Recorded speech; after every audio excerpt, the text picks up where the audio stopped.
ஆவி பறக்கும் டிக்கட அவ வந்ததனால ஐயோ இதுங்க இங்க வருது. என் மாமியார் மூஞ்சி வேற பாக்குறதுக்கு ரொம்ப கொடூரமா இருக்கே. எதுக்கு வராங்கன்னு தெரியலையே. இவதான் இந்த இழுவதான் இந்த செல்வி இருக்காளே, இவ ஏதாவது சொல்லி என் மாமியார் மனசை மாத்தி கூட்டின்னு வந்திருப்பா. எதுக்கு வராங்கன்னு வேற தெரியல.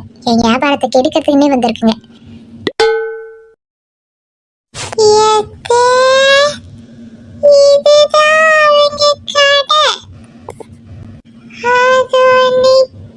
பாருங்க. ஓ இதான் அவ போட்டு இருக்கிற கடை. சரி நீ தள்ளு, நான் பாத்துக்கிறேன்.